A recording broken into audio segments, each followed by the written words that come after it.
Dobry dzień. Witam wszystkich łebzyrników i czytników książki, jaką za chwilę będziemy przedstawiać, tych, co ja zaczną czytać, na czwartych ogródkach literackich w naim Muzeum Pismienizny i Muzyki Kasiepsko-Pomorskiej, a dokładno w Czytnice książnice profesora Gerata Labudę. Dziś będziemy gadać o książce pod tytułem Moje rzeczy Alojzygłe Nygla i temu też głoscymy zacnych, głoscy rozpoczynały osobę dechłewny, przedstawcę familię księdza Waldemara Naćka. Witamy serdecznie. Ksiądz przebywał na emigracji poza Kasiepści, można powiedzieć, na Żuławach, także, ale znalazł czas i przejechał do nas.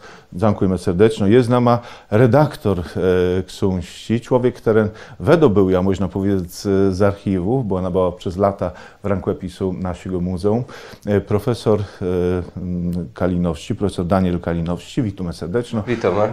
No bardziej myślę załełony Kasiepści literaturo znają, trudne słowo, ale trudno robić.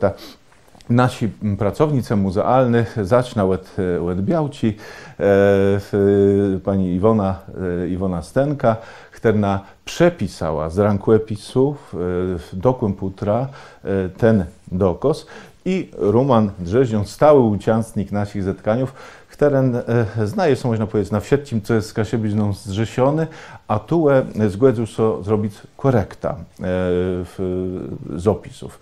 Tak ty jesteśmy już po przywitanim. Z czym nama so, z jakim sorta dokazów nama so bardziej parłanci Alojzy Nygiel. Ja im zapytałem to cile ledzy i wniosek był jeden. Był so włady, barosiady, siady jakiś. Z tą wiesztą no bardziej so parłanci Alojzy Nygiel w całości wspominają zecne lata i recytowani ti wieszcze na narodny mowie. Są też insi z parłancięci, o których dziś pewno wspomnimy. Równak główną temą dzisiejszego zetkania jest prawie ta książka, która, jak wspomniał, wydało w Muzeum Raza z Instytutu Kasiepskim, to trzeba powiedzieć. Tu Wasta profesor, ty się przedstawcą tego zacnego naukowego naszego cała Kasiepskiego.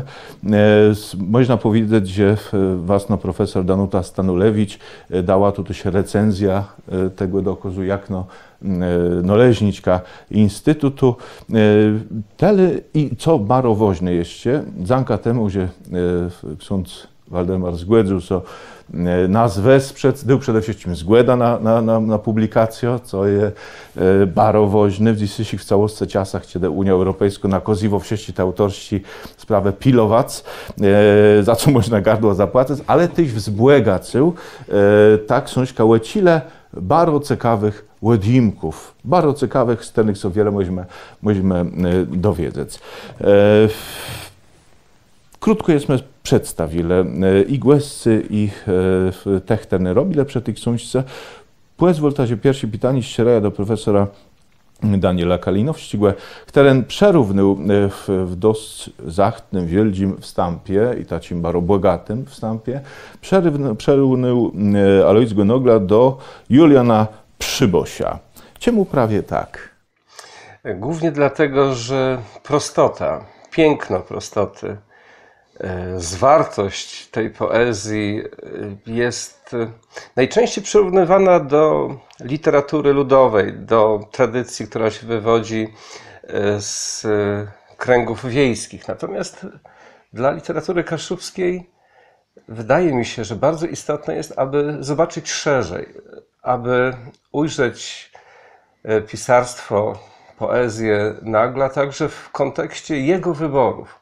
Niekiedy słyszę w takim dzisiejszym odbiorze, zwłaszcza od ludzi, którzy nie znali go bezpośrednio, tak jak przynajmniej ksiądz Waldemar, mówią o nim, że to jest taka nieształcona poezja, tak? No, czyli jakby to zakłada, że to był taki autor z Bożej łaski, tak jakby, no, jak mu powiało, tak napisał.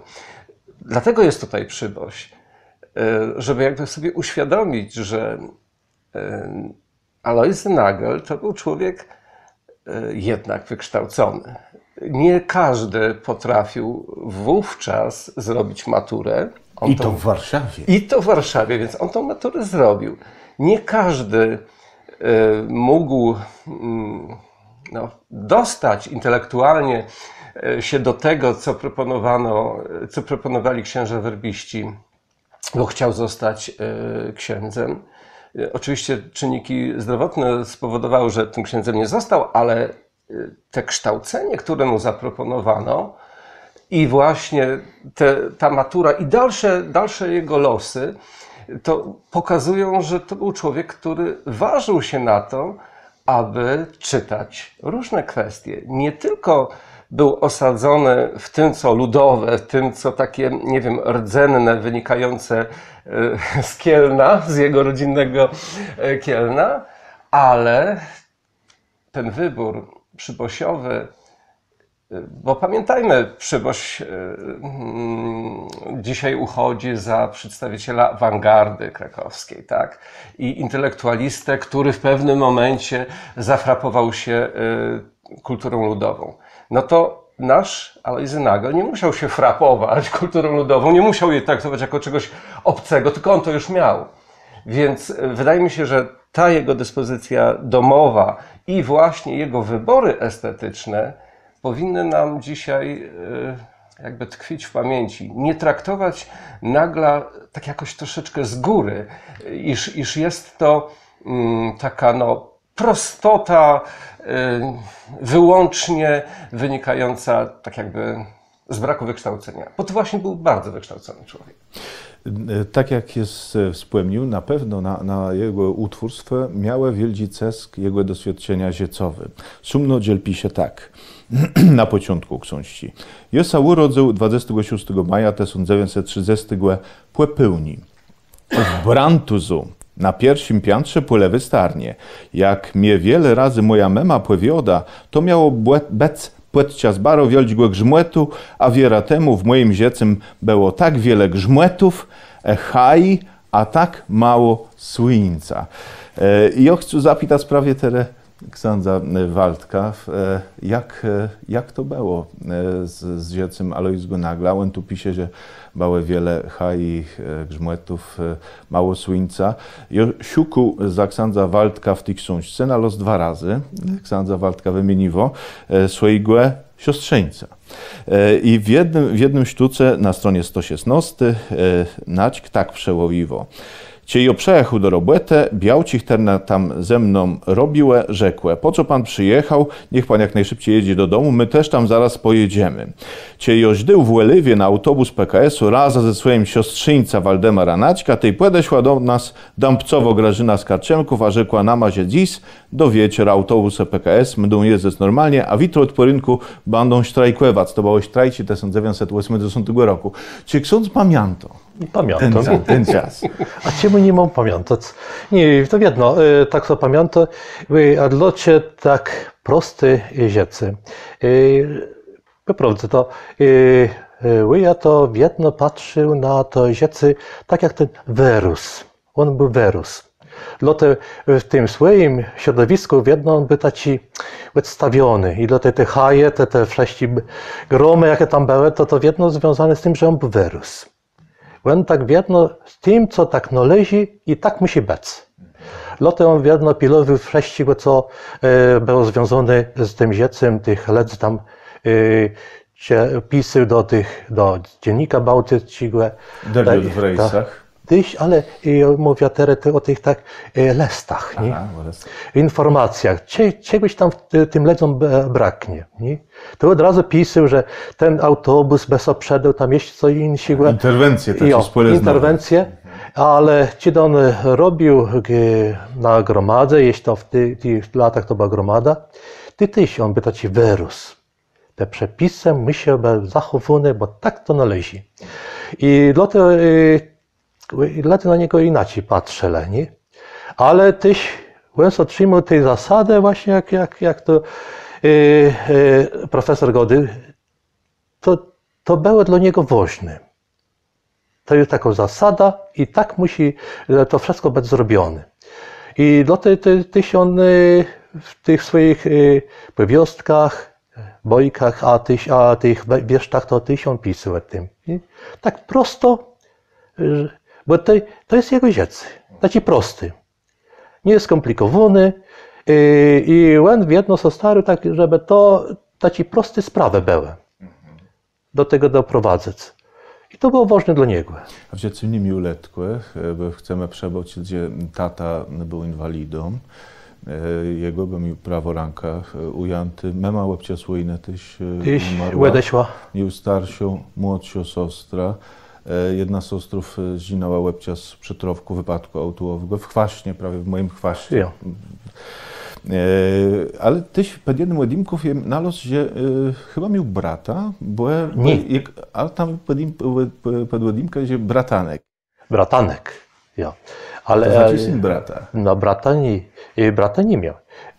Dwie siostry miał. Starszy i młodszy. Ja. Wanda i Irka. No. Irka. Ja. I mama. I to oni los mieli tele. Bardzo ciekawy jest i to jest, myślę, temat na scenarnik do filmu, ile rozmaitych warków, ile robotów przeszedł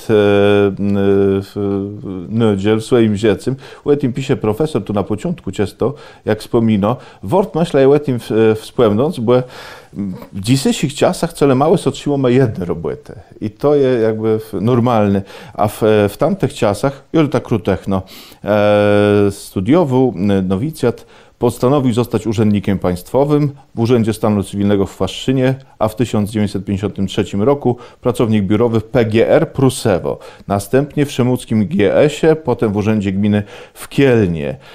Podejmował się różnych zawodów o tych wieścich on pisze. No I w międzyczasie on był katechetą. Katechetą, tak, dokładnie, takie. Był portierem w Centrali Materiałów Budowlanych w Oliwie, monterem w Gdańskim Urzędzie Telekomunikacyjnym, księgarzem, a w następnych latach pracy techniczne, reprodukcyjne w Spółdzielni Inwalidów i tu są wymienione. Na emeryturę przeszedł w 1983 roku i później insi, jakby tu są wskazane miejsca, gdzie przebywał. To na pewno, tak jak przy Hemingwayu, czy przy tych innych wielkich, których znamy światowych pisarzach, to się woźnie, że to, co robi w dziecku, wpływa na literaturę. My pewno tego w tych wierszach dla dzieci nie analizujemy, w opowiastkach dla dzieci, co małe. Ale tutaj trzeba pamiętać, że te wybory, no inaczej, te zawody, te miejsca, gdzie on pracował, to nie zawsze było tak, że taki wolny wybór, tak jak sobie niekiedy myślimy, że właśnie dzisiaj oto nie podoba mi się w jednym, idę tam, gdzie jest lepiej płatne. No on miał kłopoty poważne ze zdrowiem. On miał poważne i szczególnie ten słuch. Tak. To była ta przeszkoda, co jedno to zmusza do tego, żeby zmienił.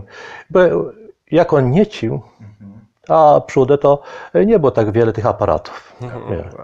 I w ten czas, no to z Ledza nie mógł dogadać. I w ten czas to trzeba było zmienić to miejsce pracy. No. Ale ojciec Nodziel wspomina pora sytuacji, gdzie Ledze go brali za pracownika służbów przez ten jego aparat. A to później, jo. Był aparat i Ledze, znaczy tam ktoś wyszedł z kawiarni, bo myślał, że on podsłuchiwał. I jeśli jak on to nastawi, to w jednym tak piścia, to w ten czas od razu to Ledze są tak łebzyrele.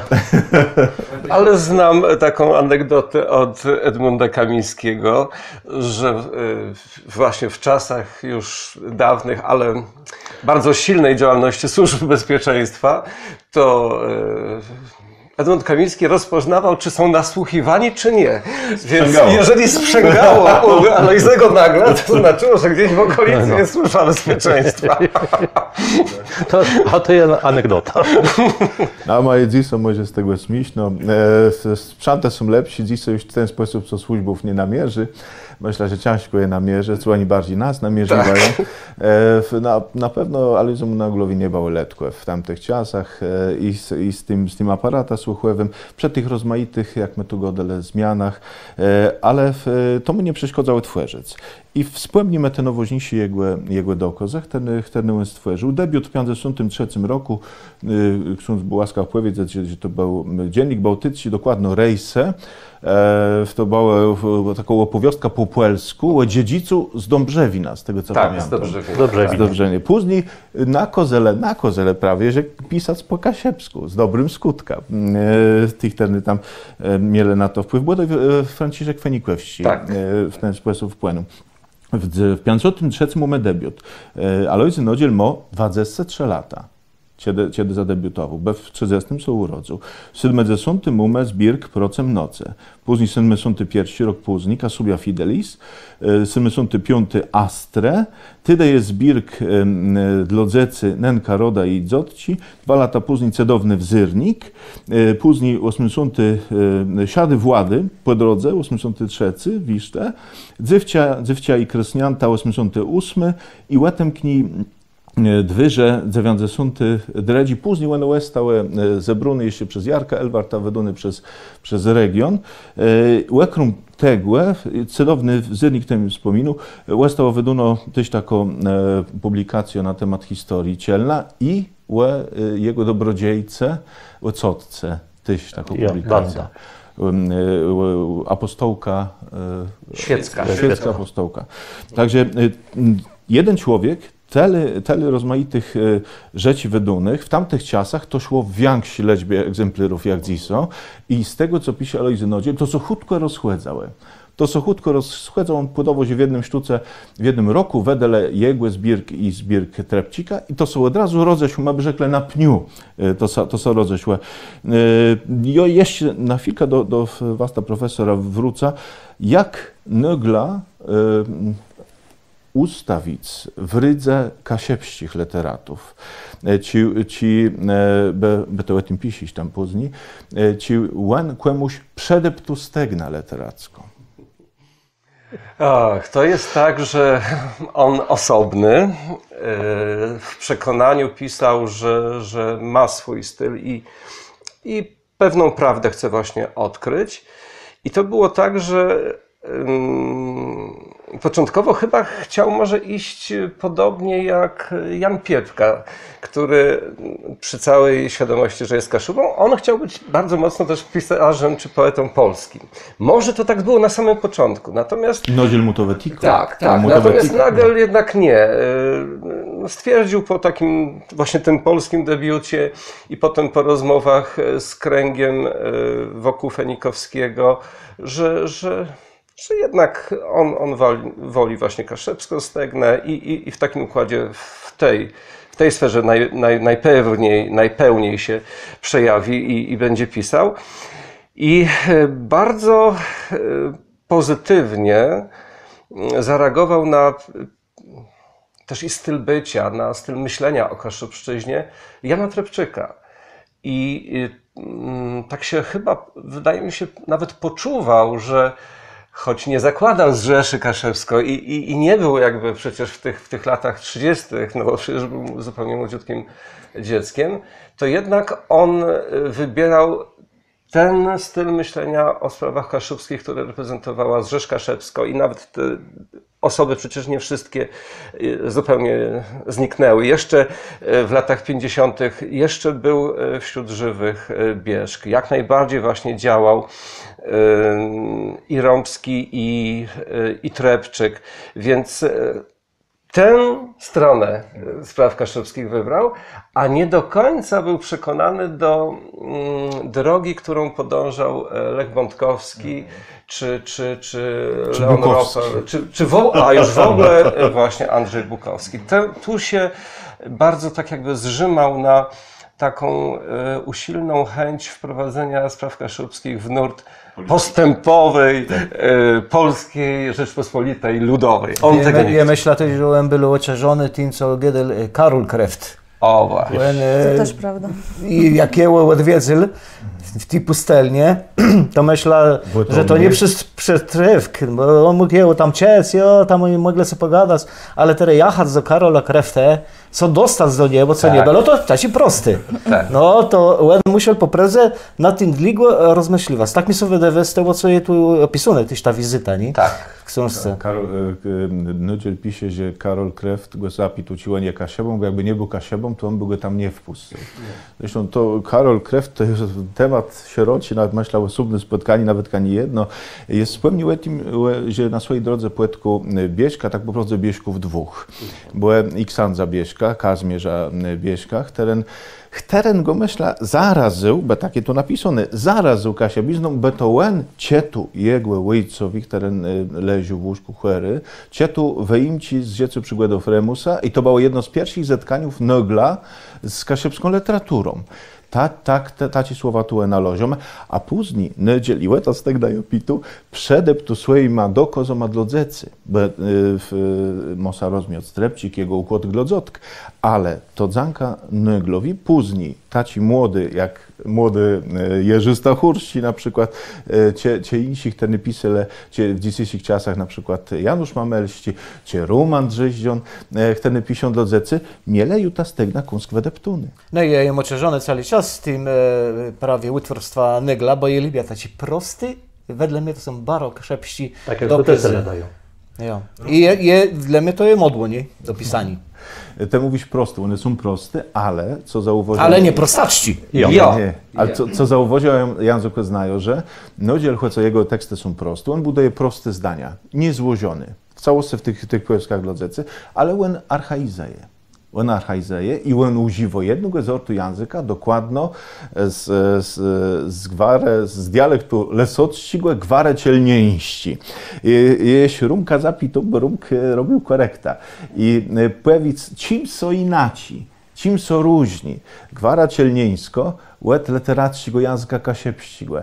Bo te tu stawił te znanci, te pisić tu w takim krótci notce łed redakcyjny, co te stawił? Tych apartnosów. Znaczy, żeby to było dobrze wydolmaczone. Ja nie wiem za tym, żeby był jeden literacki język kaszepści. I je lubię jak autorzy piszą swoje gwarach i tyle. Moim zadaniem było kulteło prawie do kezu płeżenic literacką kasiebizna z młewą Alojzy Łonegla. Czasa se to wyczasani. Z takich znanków USB lesockich mu ustawione te skrócone formy robia, miast robila, czy ono robia też w dziecnym erce, czy też te konyści, jak są w literacji to tyło jemu ustawione em, albo też miast Wieldzi, czy Wioldzi, Wialdzi, to nie ma, taci drobnote są bardzo fajne, one gadają wiele o języku autora, a też nie przeszkadzają insimu kasiebie, spełniać z nordę, zrozumieni tego, czy my napiszemy Wieldzi, czy Wialdzi, doch my to rozumiemy, że to jest wielkie. Takie, co z organizacją rumku, bo on używał takich słów jak barni, na przykład. I tam jest do grupy tart, tak zwany. Tak, wiele takich archaizmów i myślę, to też pod Ceska Rzeszyńców on to robił, na przykład używał słowa starna. No to w Rzewi Getce i tego nikt nie używa. To nawet niektórzy myślą, że to jakiś neologizm wymyślony, żeby powiedzieć coś o starnach internetowych, nie? Bo widzicie w tym kierunku terytoriidzę, ale nie, okolnie to było świętne i te archaizmy prawie są widzę. Choć nie ma tam aż za wiele tego w tych wspominkach. Ale one są w wspominkach nie, ale w jego literaturze. W literaturze jo. No i też to jest tak powiedzmy żywe gytka. When namłecnie nie w ceskę kaszepścich słowów tam, gdzie płelści słowo trochę polaszeni w niektórych sztucekach, czy w składnie też widzę to polaszeni. Bo on był procemny polaszeni. Ale są tam takie rzeczy. No, miast bidowa to on der proponował, nie? I to jest. No to jest. I też niemieccy się dostali. No, germańscy słowa i to jest eterny w kaszepskim języku i tu nie ma co wiele dyskutować. One są im dom. No i dzięki temu mamy bogatszy ten na język, czy codniowy, gwarowy, czy ten literacki.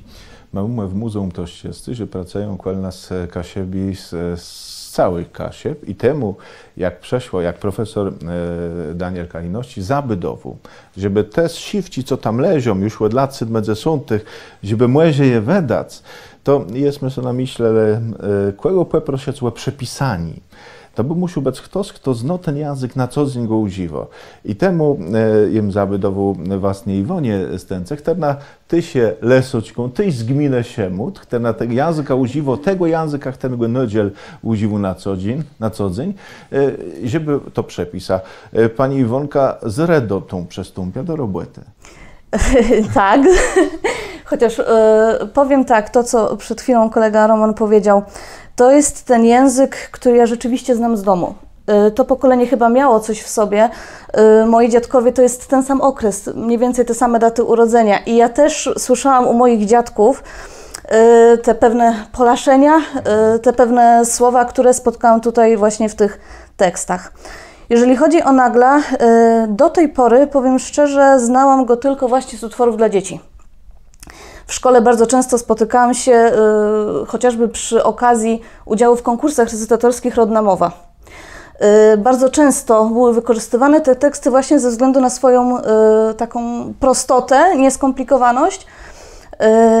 Dopiero później zaczęłam troszeczkę inaczej na tą postać patrzeć po właśnie przepisaniu tych tekstów. Te teksty dla mnie też jako dla historyka z wykształcenia są dosyć ciekawe, bo dużo mówią właśnie o wydarzeniach wkoło. Jak to się mówi, zawsze najciemniej pod latarnią. Znamy tą historię trochę szerszą, podręcznikową. Tak jest. Tak. Natomiast to, co się działo na przykład w gminie, miejscowość obok, pewne nazwiska, które się przewijają do tej pory nawet. Że doktor Kaszel był ateistą? Na przykład Nagiel tu wspomina właśnie o tych postaciach, gdzie te nazwiska cały czas są żywe. I to było też dla mnie dosyć ciekawe doświadczenie. Nie miałam problemu z zrozumieniem tego języka, bo znam go z domu. I taką jedną rzecz muszę powiedzieć, strasznie mnie ucieszyło, że Nagiel pisał dosyć czytelnie. Bardzo dobrze się przepisywało te zeszyty. Nie miałam problemu z odczytywaniem i to też była dosyć duża zaleta tej pracy. Natomiast no, przyznam, że mimo, że jestem absolwentką studiów podyplomowych języka kaszubskiego, powiem szczerze, że gdyby nie pomoc kolegi, miałabym problem z korektą tekstu. Zwłaszcza, że jeśli chodzi o te końcówki i odmiany czasowników, rzeczowników, myślę, że korekta trwałaby w moim wykonaniu dużo dłużej. A sam autor Nadziel był konsekwentny w pisaniu? On nie był konsekwentny. Nie był, właśnie o to też chodzi. No ale jest on niezwykle, jak on to zaczął pisać w latach 70., skończył w 80., on też ewoluował. On na przykład nazwisko Edwarda Gierka zapisał na 5 irtów. Tam były Gierk, Jerk, najbardziej mi się podoba Jerk, a to już to jest I tu pojawiał się problem przy przepisywaniu. Jak zostawić? Czy zostawić jak najbliżej oryginału, czy rzeczywiście standaryzować wszystko, ale którą wersję wybrać?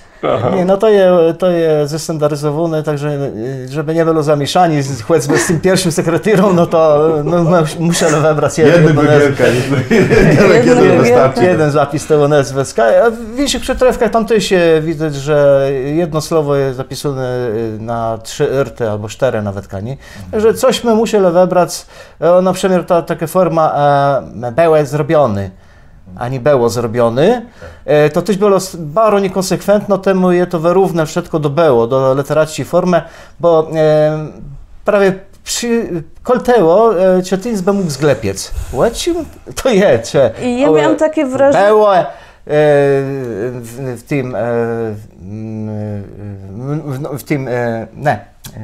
w liczbie mnodzi, czy pojedynczy, nie? Ja mam też pytanie do pani Iwonci, bo ona tu jest młodsza z nas wszystkich i tak naprawdę przedstawcą pokoleni inaczej. Nodziel to było pokolenie i Starków. Pani Iwone. Co panią zaskoczyło jako młodą białka, kasiepka w tych wspominkach? Zaskoczyć? Powiem tak. To są takie wspomnienia, które gdzieś też słyszałam od innych ludzi. Słyszałam bardzo podobne historie, chociażby przeżycia wojenne. Natomiast bardzo zaskoczyło mnie, że on był taką osobą dosyć skrytą, mam wrażenie. On opisywał te wszystkie bardzo ciekawe swoją drogą wydarzenia, ale o sobie mówi dosyć niewiele. Ja powiem, Skromno dosyć. Skromnie. Oczekiwałam troszeczkę więcej od tych pamiętników właśnie takiej otwartości.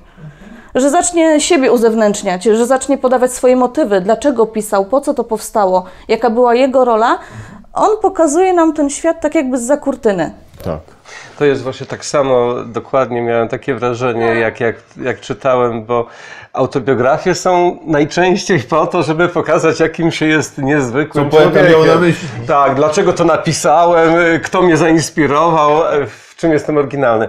A tutaj nie ma tego. Właśnie on ukrywa i teraz prawdopodobnie ze skromności, bo nie sądzę, żeby nie mógł o tym powiedzieć, tym bardziej, że na przykład jest taka, no jakby od logicznej strony sprzeczność. Z jednej strony podaje bardzo dokładnie, w jakiej na przykład czasopiśmie, w jakim numerze pojawi się jego wiersz, albo kto przetłumaczył na taki język, gdzie to się ukazało.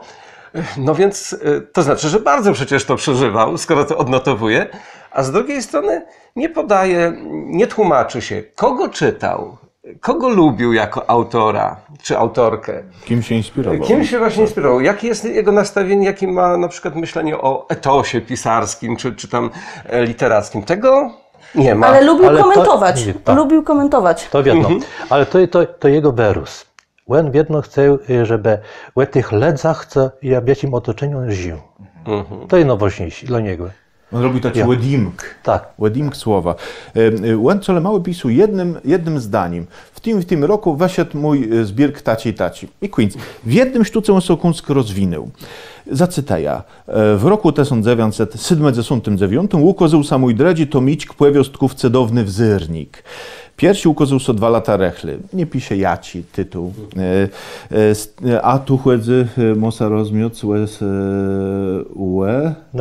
Nenkaroda i pisze tak. Z tyma płewiostkoma to było tak. Tu so rozwinął. Izabela Trojanowska przez 3 lat mnie mancia, żeby ją przelektował tomiczki wiszczów dla dzecy. Te wiszcze dla dzecy mnie nie wychłedzeły, ty ją spróbował pisać dla dzecy prozą. Ja napisał tyle płewiostków, a wesłał to do Ize Trojanowści i Iza mnie ład pisa. Te pana bajki są takie prościutkie. Nie wiem, czy one się będą nadawać do druku, a może takie powinny być dla dzieci.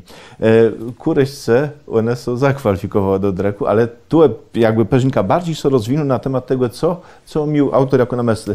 Trochę niestety to trzeba lekko krytycznie powiedzieć o niektórych wówczas działaczach, nazwijmy to nawet nie kaszubskich, tylko kaszubsko-pomorskich, bo w owych wspomnieniach Nagla pojawia się taki sygnał, że nie dowierzano jemu jako poecie, jemu jako chyba Kaszubowi, Kaszubowi, tak, już mówię pięknie. To czasem był Kaszubem, a czasami Kaszubą. Kaszubą, tak, ale nie, generalnie chodzi mi o to, że no chyba Kiedrowski, Wojciech Kiedrowski chyba nie do końca cenił Nagla. Mocno krytyczną postawę. Tak, chyba nie do końca też rozumiał postawę Nagla Lech Pątkowski. A więc no, takie bardzo silne osobowości, które nadawały jednak ton na przykład Biuletynowi, Pomeranii i dlatego tu jest... Nie chcę go drakować. No, otóż to Izabela Trojanowska właśnie była tą, która wyciągnęła rękę i zadbała o to, żeby przetłumaczono, żeby potem... I potem się okazuje w gdzieś innym momencie tych wspomnień, że o proszę, jak pięknie sprzedano, o pięknie, wszyscy się o to dopytują. Gdyby się miał zasugerować Kiedrowskim, to by one nie wyszły w ogóle. Wojtek wiedno patrzył na tym naledzy tak, pewno, żeby jak jest taki szkolony, no to ten czas to inaczej. Tak, no. Tak. A taki prosty, no to tak, no to nie mówi, a jak to jest tak prosto pisze, to i... Książę Waldku cię Alojzy nadzieluje, ci usachtniony. Ładledzy, bo metodą, że był skromny, że choroby rozmaite i te przejścia życiowe to miały cesk na jego utwórstwo, ale ci on jako człowiek ciuso achtniony, bo można powiedzieć, że je nadgroda Remusa, Wejrowsko w tamtych czasach przez Towarzystwo Drechów Kunsztu, Jerzy Ciedrościgłe, dostu przeległe do Związku Literatów co tyś było ważne. Nadgroda wojewódzki Rady Narodowej, to dziś to tak jakby marszałek województwa był nadgroda, wspomniony nowożniejszy Kasiewsko nadgroda Meda Stolema. Można by powiedzieć, chłop był achtniwony. Jo, ale to wiadomo i tak, prorok nie je. Nikt nie jest proroka w swoim kraju. Tak, to je. I lote on tak achniony tak łyse to nie był. Lote jemu ledze pamiętali, jak on robił na tej łużence. To jeśmy pamiętali i tyś tak do niego podchodzili, że on taci, a poza tym, on taci wiedno, taci wychylony, taci cierpiący. To przeca to taki człowiek, który no tak nic nie znaci, nie? I lote łyse to dość późno tak zaczęły zrzec na niego inaczej, nie? Że to jednak jest człowiek, którego warto go promować, a tyś za granicą on był bardzo znany, a w swojej to... Bardziej za granicą, jak tu w swojej krainie. Freedom Mesht go tłumaczył i z powodzeniem go drukowali w serbsko-łużyckim języku. Był obecny w antologii Neureitera. W antologii Ferdynanda Neureitera i zresztą korespondencja między nimi dwoma pokazuje, że to były zażyłe stosunki. To nie było takie coś, że tam przyjechał jakiś człowiek z Salzburga i tam tylko bada jakiś obiekt. Profesor Adela Kajnowska wycinała na wid dzenny ich lestę. Tak, i to właśnie pokazuje, że jednak jakiś potrafił nawiązać bardzo taki treściwy, głęboki stosunek z osobą, którego chciała po prostu posłuchać. Neureiter był kimś takim, kto go przyjął. Tak samo do Berlina jeździł, do Friedhelma Czy właśnie do Hinzego. No też można powiedzieć, że to absolutnie jest akceptacja i też za wschodnią granicą, bo są związki z kulturą rosyjską. Nawet Tomku był śpiewany po rosyjsku? Był śpiewany po rusku i tu można było osobno karta łetemknąć Alojzy Nögla dokozy sum śpiewany przez rozmaitych artystów i przede wszystkim ciekawy kompozytor, tłeżele muzyka do nich. Bo ten wspomniany kompozytor usodca muzyki ruści to był wielki znany, dziś w Ameryce się jeździe, Aleksander Żurbin z Leningrada napisał do jego 3 tekstów muzyka, która później piesnie, która wykonywa Zofia Janukowicz-Pobłocko, śpiewaczka gduńsko pochodząca z tamtej strony, spod Wilna, która łestała za rozkostrzyżani muzyki kasiepsi do tekstów Alojzy Nögla na świece uhonorowano jedną z pierwszych nagród w stole ma. I co ciekawe, te dokozy może były mniej tu u nas pokazywane, choć profesor Witosława Frankwewska małe to stara, żeby coś tu wracać do tego, choćby łebczas naszych zetkaniów z muzyką kasiep, żeby to pokazywać. Równak insi, też taki więksi dokos trzeba wspomnieć i to myślę był pierwszy więksi dokos muzyczny zrobiony do słów kasiepścich, godum tu kantacę kasiebę. Juliusza Łuciuka, krakowskiego kompozytora, ta kantata to jest wielki dokos, który trwał prawie głezna, można powiedzieć. Ześpiewa sopranistka i nie jest to łatwo partia śpiewu. Pierwsi wykonani prawie Zofia Janukowicz-Pobłocko, dredzi wykonani po latach na 50 lecy z Rzesieni Kasiepsko-Pomerszczygłe na Ołowiance w Filharmonii Bałtyckiej. Wykonała to piękno, zaśpiewała Anna Fabrello, gduńsko śpiewaczka, dziś uczy na Akademii Muzycznej. Do tego jest wielki chór i orkiestra. Także ten wiersz, pamiętam jak masz do tego uciel na to 50 lecy, nie było łatwo zaśpiewać, ale w chórę sparłanciony z Rady Chórów Kasiepszczych i tyś 2 chóry karteści, Małgorzaty Kuchtyk, bardzo mocny dały płemion. Z innych, musi wspomnieć o Janie Trepciku, choć tam tak poprawdze o jednym dokozu, co mówi bardziej, to znaczy nie śpiewaj pusty nocy. Tak. Jeden z wisz tytułowy z jednego jego zbirków, piękna muzyka, Jan Trepcik usadzał i to sacieje, to jako ten dokos patriotyczny. No i Henryk Hubertus Jabłoński, ten go znamy z zachodniego wiatru przede wszystkim z tej piesnie, ale tu też do 4 wisztów napisu muzyka. Także można powiedzieć, że od strony muzycznej Alojzy Nögl był achtniony, ale ja nie powiedział jeszcze, myślę, najważniejszy utwórce muzyczny, który nie wspomniał, ale w innym kontekście, o Witosławie Frankwewsce. Witka Frankwewska napisała, tu sobie notował, w jednym zbirku tym Tobie Bozie chwała, to ten, który nazywa się po Kongresu Kasiepścim, w tym zbirku, pierwszym zbirku Kasiepścich piesni religijnych. Ona napisała aż 4 dokozy do jego tekstów. I może mniej jest znany dokaz pod tytułem Ciesc, ale na górze stoi krzyż. Baro chętno śpiewany, jedna z niewiele kasiepskich piesni wielgopłesnych. W Terebundzu można ja uciec w telewizji Gdańsk i tak poprodzebała łebcia z świętów, a teraz w internecie do obezdrzeni.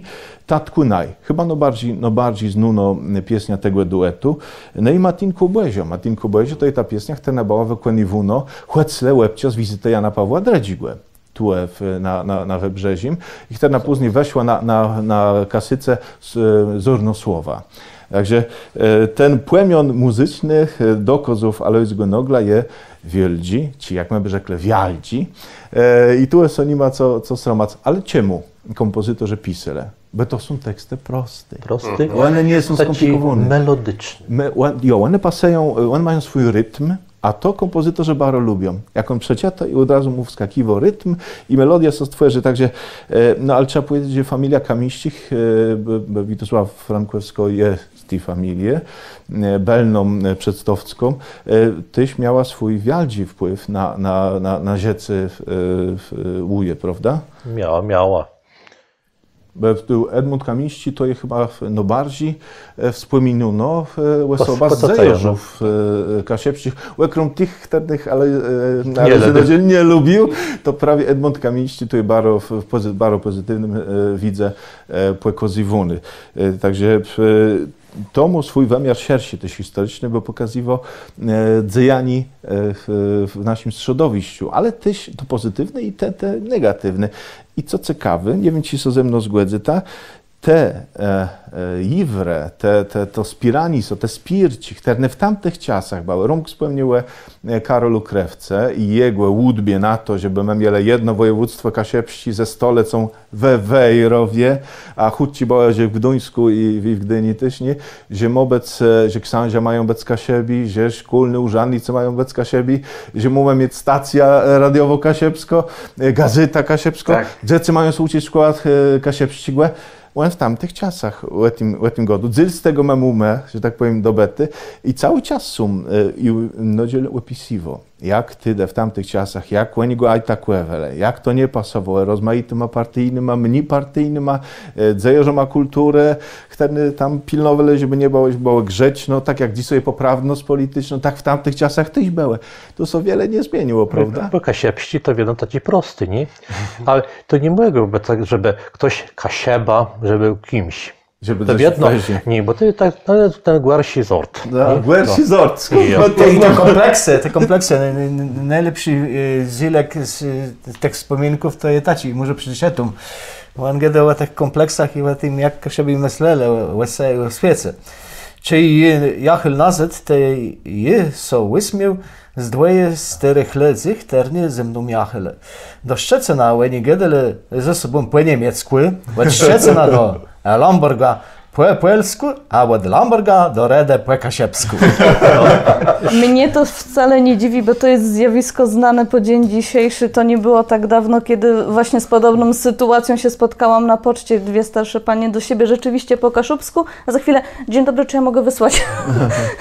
Ale to było normalne, to wiadomo. Jak się robił w tym urzędzie w Siemce, to tyś.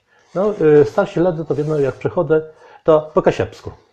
Los po kasiepsku i to albo do mamy to śle, albo do mnie, żeby tam coś napisać, bo tak jak oni mieli powiedzieć to po polsku, no to im to dango szło. Tak, ale to też nie tylko kwestia pragmatyki używania języka, tylko no też jakiś idea była w pisaniu Nagla, bo wspomniana tutaj przez Tomka wiersz Nie spiwaj pusty noce, to jednak też wiersz, który wzbudził wielką dyskusję i do dziś się pamięta, tak może wśród uczałych, to jest chyba najważniejszy wiersz Nagla, bo on... Przedwczesne chowanie Kaszubszczyzny. Tak. Zakopywanie... Tak. I to on ogłosił, że tak nie wolno, w momencie zdecydowanie trudniejszym, patrząc historycznie, niż dzisiaj. Więc jeżeli on w latach 70. bardzo podkreślał tę kwestię, to zobaczmy, jak ludzie zareagowali na to. Właściwie każdy, tak patrząc na tą dyskusję, która była po tym wierszu w mediach kaszubskich czy kaszubsko-pomorskich, to każdy prawie z autorów, czy też z działaczy kaszubskich się ustosunkowywał do tego wiersza, no bo to właśnie jak go zabolało. Wszystkich to zabolało, że on dotknął tej kwestii, czy jesteśmy gotowi, czy chcemy używać języka kaszubskiego, czy w ogóle myśleć o kulturze kaszubskiej jako żywotnej, czy też to właśnie już do grobu, do zorku i Zakłapać. Zakłapać. To są rzesi, ta pieśnio, to jest tako stanicową pieśnią, jeśli chodzi o pociece tożsamość, jawerno te kasiepsi. I dzisow, kiedy mamy polści spisenk, ta pieśnia ma do wpływu jakby znaczeni i ten kłopot, co tyle w tamtych czasach był i te dyskusje, czy my jesteśmy bardziej kasieboma, czy płelochoma, czy bardziej płelochoma jak kasieboma, czy mamy gadać po kasiebsku, ale pisać juni i tak dalej, to cały czas jest aktualne. Mało tego, jak my mamy pisać po kasiebsku, to w jacim pisenku. On tu pisze w dyskusjach, że jedny bele za Zrzesińcem, a jedny bele za tym, co profesor Breza ustalił. I on tam nawet pisze, że moziol do jednego i drugiego, że oni są zgłedzeli na to, że oni są dele przekładać. Te dyskusje z tamtych czasów, to jest ciekawe dla takich tenedziso, też zabierają udział w takich dyskusjach, one są cały czas pasowne, aktualne. I te, jeśli chodzi o tożsamość, i te, jeśli chodzi na przykład o pisankę kasiepsi. Także nie dość, że kasiebic na nie zdzinała, nie śpiewamy kasiebic nie pusty noce, to jeszcze cały czas coś te dejmy to samo. Można tak powiedzieć, na swoją intelekturę. Jak wam syta, czy wodby małe ta książka zapisać w formie audiobooka? Ja osobiście jestem za, bo każda forma, która będzie pokazywać, udokumentować obecność języka kultury kaszubskiej, warta jest, zwłaszcza taka propozycja autobiograficzna nagla, warta jest, aby to zapisać i potem w samochodzie, w domu, w szkole. To jest jedno, a trzecie, teraz wiele młodych ledzy, jedni są uczą po kasiepsku, czytać, a inni plus, można powiedzieć, cieją, rozumieją, albo też tak pływie, ale gada sobie ma ciężko. I dango, i dlote, to by tak było, to ci inni, oni by to ciele. I to jest ważniejsze. Często niedawno miałem leżność pojechać do małej wsi Lizoci, która jest w literaturze kasiepskiej z tego, że tam trumba drech Remusa zginął, a dziś dnia tam jest mały kościółek, przeniosły tu z powiatu Wejrowścigłe, gdzie odprawione są między się po kasiepsku. I ona taką się kasiepską pojechała raz synka i nie bezwzględnita, jako pieśnia, jedyno jednak pieśnia kasiepsko była tam śpiewuna.